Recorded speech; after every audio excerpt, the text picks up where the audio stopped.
Le service diocésain des pèlerinages propose un pèlerinage d'un jour à Marseille, le jeudi 24 avril 2014. Alors pourquoi un pèlerinage à Marseille ? Eh bien personnellement, j'y vois deux raisons. La première, c'est que la basilique Notre-Dame de la Garde fête cette année ses 800 ans. Nous aimons, nous aussi, pèlerins de la Haute-Provence, dont bon nombre ont des racines marseillaises, nous aimons honorer celle que l'on aime appeler la Bonne Mère.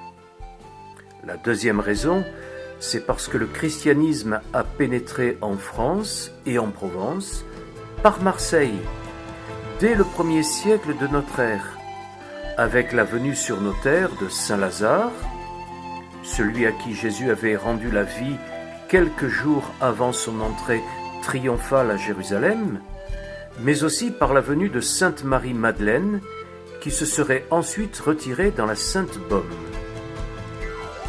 Alors qu'allons-nous faire à Marseille ? Nous irons d'abord à l'abbaye de Saint-Victor, qui depuis plus de 1500 ans est l'un des hauts lieux du catholicisme dans le sud de la France.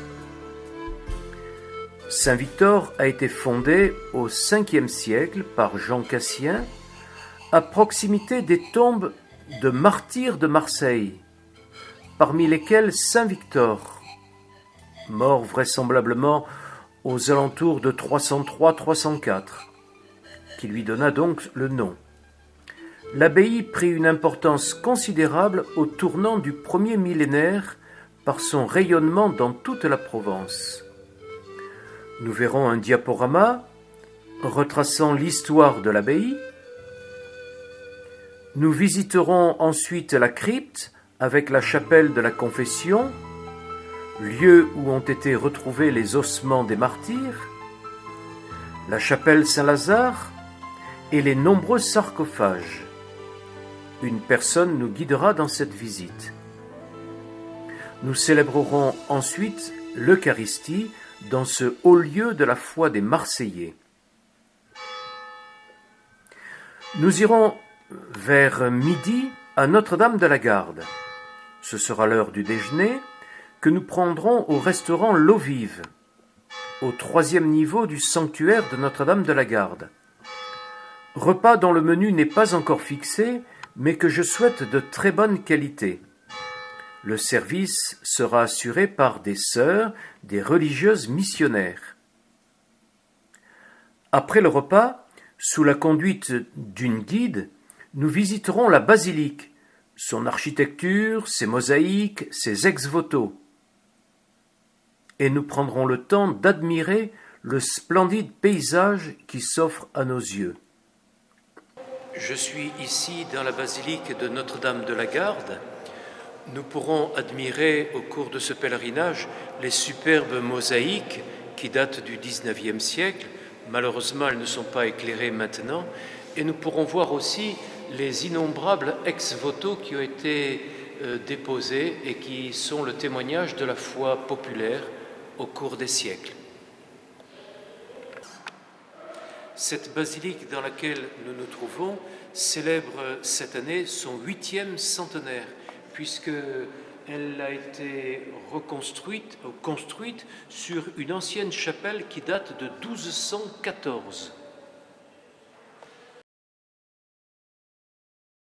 Vers 15h30, nous reprendrons le car pour aller à la cathédrale de Marseille, la cathédrale Sainte-Marie-Majeure, souvent appelée la Major, construite en style néo-byzantin à la fin du XIXe siècle. Là, je propose deux choses. D'une part, si cela est possible, une petite conférence de 20 minutes sur Monseigneur Eugène de Mazenod, une grande figure parmi les évêques de Marseille. Eugène de Mazenod qui se consacra à l'évangélisation des pauvres, avec lesquels il s'entretient en langue provençale. On lui doit un certain nombre d'innovations, en particulier les visites à domicile et l'utilisation du provençal. Monseigneur Eugène de Mazenod a fait approuver par Rome les statuts de la congrégation religieuse qu'il fonda, les Oblats de Marie Immaculée, OMI, qui étaient chargés, et qui sont toujours chargés, de l'apostolat dans les zones défavorisées. Et puis après cette petite conférence, je propose un petit concert d'orgue d'1 quart d'heure environ, nous donnant le temps d'admirer l'intérieur de cette belle cathédrale. Les contacts sont en train de se prendre pour construire une journée à la fois spirituelle et riche de découvertes. Sur le plan pratique, une feuille de renseignement sera distribuée dans les paroisses dans le courant du mois de février. Un car partira de Digne à 7h, gare routière, via Péruis, avec arrêt à la gare routière de Manosque, vers 8h. Le retour est prévu vers 19h30, 20h sur Digne. Les places étant limitées à 50 pèlerins, je vous conseille de ne pas attendre la dernière limite pour vous inscrire, qui est fixée au 10 avril. Merci.